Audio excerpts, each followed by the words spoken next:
Welcome into the Sic'Em 365 post-game wrap-up for Baylor's green and gold game today. I'm your host, Grayson Grundhoefer, and we're just going to go through, talk a little bit about the spring game, some of the things that I saw, some things that stood out, good and bad.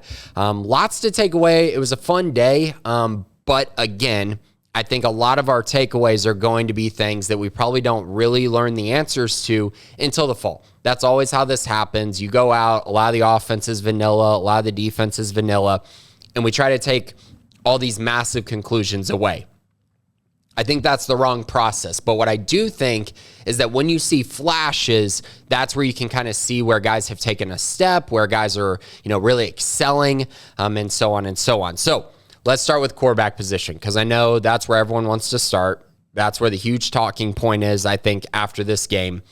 And it's one of those situations where you look at the last couple years, and Baylor has gone into the spring game not knowing who their quarterback was. It was a QB battle between Jacob Zeno and Gary Bohannon, and then a QB battle between Gary Bohannon and Blake Shapen. And coming out of that game, both of those games, we just kind of sat there and went, wow, that guy was a lot better than the other guy. And then a couple weeks later, that quarterback is announced as the starting quarterback.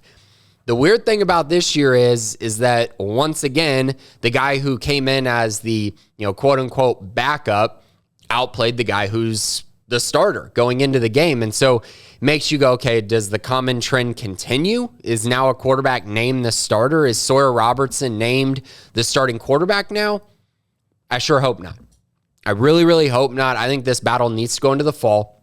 I think it was pretty obvious that Robertson outplayed Shapen today, but again, throughout the spring, Shapen, by all accounts, had outplayed Robertson. So it's, do you go off the one game? Do you go off kind of what you just saw today? Or do you go off what you saw all spring? Or do you just say, hey, let's wait till the fall, let them continue to battle it out? That's personally what I would do. Dave Aranda's comments a week ago made it seem like they would rather name a starting quarterback after the spring game. But again, I hope that doesn't happen. Now, as far as what I saw from both, Shapen struggled today. He missed some throws, made a few throws as well. But once again, the footwork, relying too much on his arm talent instead of stepping into throws, it was a little bit of an issue, I would just say. And he didn't seem to have taken that huge step that we were all expecting him to take heading into this spring game. And that's a little bit of a problem. Because he's been at Baylor for a while. He's not adjusting to a new offense. He's been in this offense. He knows this offense. So it should have come a lot more easy to him, but it did not. It did not today. And I know most of his reps were against the starting defense. I understand all that. They were missing some receivers as well, which I'll get to a little bit later. Now, as far as Robertson goes, he's got a lot of talent. And we knew that coming in. He made a lot of throws. The ball comes out of his hand really, really well. And he's just strong in the pocket. I mean, when he gets time, he can absolutely make every throw, and he's very accurate as well. I think we also got to see his running a little bit. That's helpful. That was something they were missing last year. He's a lot bigger than Blake Shapen. He's 200. It seems like he's right around like 215, 220 pounds at 6'3". And so, those tough run plays, it seems like he's going to make those plays happen. Getting a first down, no problem for him. We got to see him run a little bit. And I think he's just a better runner than Shapen. Shapen's more of a, the term would be scrambler, where he runs around, makes plays in the pocket, tries to get outside the pocket, but is not a pure runner. Robertson looks more like he'll get downhill in a hurry. So today, Robertson definitely won the day. But again, I wouldn't name a quarterback after this. I think you got to take this into the fall now after how the game went. Moving on to the running back position. So I really liked what I saw from all the backs, honestly. Like Dominic Richardson played well. Bryson Washington played well. Richard Reese did his thing. Quaylon Jones as well. But I would say Dominic Richardson just has something different about him in this offense. His footwork is really good. Every time he gets hit, he's falling forward. He just brings a whole lot of the things that Abram brought to this offense in 2021. And so therefore, I do think he's going to have a huge role for this team this year. I was very impressed. The footwork was something that, I've seen a little bit at Oklahoma State, but I got to see it a lot more today. Very intrigued by what he did. Bryson Washington, true freshman, looked great. All spring reports, We've talked about it. He's probably going to play this year. Looks like a third down, third and short role, fourth down, goal line type role for him. Power back, showed some speed as well today. And then, of course, Richard Reese continues to do his thing. We know what Richard is. Fast, perfect fit for the wide zone scheme. Good burst, very good player. And Quaylen, of course, pass protection, catching the ball out of the backfield. Those are the things that he does well. Those are probably your 4 backs heading into the season. With Richardson, I think, kind of ascending into more of an every down role for this team. At least that's my view of it at this point. Moving on to receiver. So I kind of got, we all got tricked a little bit because Jordan Neighbors it looked like he was going to play today. But all spring, he'd been wearing a yellow non-contact jersey. So he gets out there, full pads. You're like, okay, here we go. Doesn't play. Armani Winfield did not play at all, was not wearing pads or anything. So you're missing 2 of your best receivers in my eye. I mean, 2 of at least your top 5, top 6 guys. And so therefore, it kind of took away from the offense a little bit. You had a bunch of walk-ons playing. You had some guys who weren't as proven playing, and I think that affected the offense a little bit today. But Monterey Baldwin was great. He had the big play. You know what Monterey is. He's a deep threat down the field. There were a couple shots to him that probably could have been hit on for huge plays. And then, of course, he took a short pass all the way to the house. So very good player, so explosive in the open field. Again, we know what he is.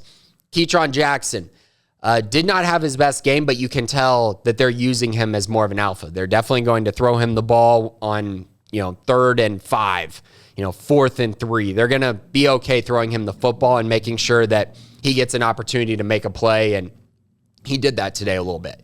And so while it wasn't a masterful performance by any means, he only had a couple catches, but you got to see a couple of the things that we saw this spring.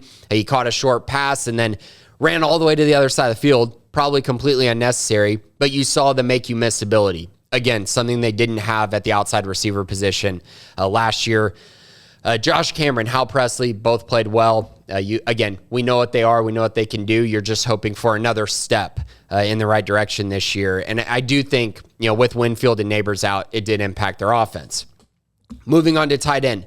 Jake Roberts was awesome. Got to see him a lot today. He blocked pretty well, made some catches as well in the open field. And they ran a lot of those layering routes, which are super important for this offense in general. Drake Dabney played well. Heavily involved, some Kelsey Johnson, Gavin Yates in there to block. Good group. I feel very good about that group coming off of the spring game. Along the offensive line, pretty good. I think when I go back and watch the film, I'll be able to see a little bit more, but it felt like to me that Alvin Ebisele looked really good. Elijah Ellis looked really good. They're still mix and matching Gavin Byers, George Maye, Tate Williams. There's just a lot of rotations going on there. And then the Barrington brothers, I felt like played pretty well. They're better in the run game, it seems, at this point, which has been a common trend throughout the entire season. So run game good. Pass protection wasn't great. They gave up some sacks. I wasn't very happy with that. But that's been pretty common all spring and an area they're going to have to address going on into the fall. Moving on to the defensive side. So the one sad note, Jarrell Boykins got hurt. That did not look like a great injury. I don't know what he has, but he was clearly in a lot of pain. Something to monitor. Because Trey Emery didn't play today. Trey Emery hasn't played all spring. And so now you don't have Jarrell Boykins. You don't have Trey Emery. Cooper Lands is basically your only nose tackle right now. That's a problem. So hopefully Boykins can get back. And of course, hopefully Trey Emery is back to full health sooner rather than later. Outside of that, I felt like the defensive line played pretty well. Gabe Hall, TJ Franklin really stood out. Cooper Lands played pretty well. Saw some good reps from him. The starting unit was fine. I felt like they held their own, which is something we've seen all spring. And they're still looking to address the defensive line with transfers potentially going forward. They got a Oregon transfer on campus, Trevin Mayea. And so who knows? Maybe they can land him. He'd be a nice fit as well on the defense line, especially if they don't have Jarrell Boykins for an extended period of time. Hopefully that's not the case. Linebackers, really tough position to evaluate in this game.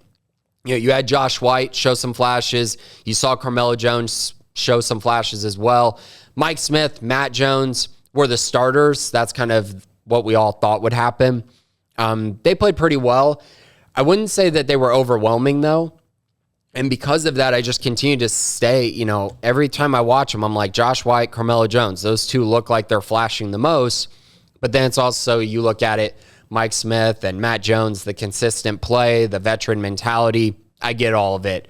But those are probably your top 4 linebackers. We got to see a lot of Jeremy Evans as well, which I was impressed by him. A little bit of Tyrone Brown, who played pretty well. And then Brooks Miller. So 7 guys for 2 positions. But I think I feel pretty good about who the 2 deep is at this point. Moving on to the secondary. They actually played pretty well today. They didn't give up a ton of big plays. I felt like the offense missed some chances, but in general, they were pretty good. I was fairly impressed by them and kind of what they did, especially cornerback. Chateau Reed, Tevin Williams, they played pretty well in this game. I felt like their coverage was pretty sturdy. And then Isaiah Dunson showed a few good moments. I wouldn't say he was great, but showed some good moments, and Reggie Bush as well. Again, they just were solid, which, was something I was concerned about going into this game, but it didn't turn out to be too big of a weakness. Safety. Another position where they didn't give up huge explosive plays. They made some plays, missed some plays. So you basically saw Devin Bobby and Alfonso Allen as the starters, with Corey Gordon kind of flipping in the first and second team unit, and Romario Noel. I felt like Corey Gordon was actually the best today out of the 3, just based on watching the game in person. Devin Bobby had some chances to make plays, Al Allen as well, and you saw them miss some plays as well. So make some plays, miss some plays, but in general, actually felt like it was a pretty good day for the secondary. Better than what we had heard all spring, which I was happy about. But the one area they continue to really just not get it done is creating turnovers. And the 2 deep did not force a turnover. I know there was an interception on the walk-on quarterback, Grayson McHenry, but the 2 deep did not force an interception, even though they had a couple chances at them. They need to make these plays. And I know they're going to get Devin Lemire back. I know they're going to look into the transfer portal as well, but that's an area that they have to improve on. You have got to force turnovers in the secondary if you want to win consistently in the Big 12. So those are some of my overall thoughts. I felt like it was a good day. It was pretty out. We got to see, the teams play against each other, the offense versus the defense. Got to see a lot of, guys that we hadn't seen before, because it was transfers, trying to figure out their numbers, everything along those lines. Because when you watch them in person, it's different than in practice. And so overall, good day. There are some things that need to be worked on. Obviously, it's a spring game. But honestly, you would rather them look like they have a lot to work on right now than turning around into the fall and saying, man, there's a lot to work on here. And so in general, I'm still feeling okay about this team. They ran the ball well, which was something I needed to see. The quarterback battle, it seems like there's 2 quarterbacks that they really like. They just need to figure out who the starter is. Receivers, okay. And so I do think we're going to see an upgrade there, though. I do think when you have their full health there with Armani Winfield and Jordan Neighbors, they're going to be far better than they were last year. And defensively, the secondary stepped up, played pretty well. We know what we're getting from the defensive line up to this point. And every other position, I still feel pretty comfortable with outside of the secondary, which, again, they played pretty well today. So overall, fun day, fun to watch some football, fun to just sit back and kind of, watch this team back in McLean Stadium.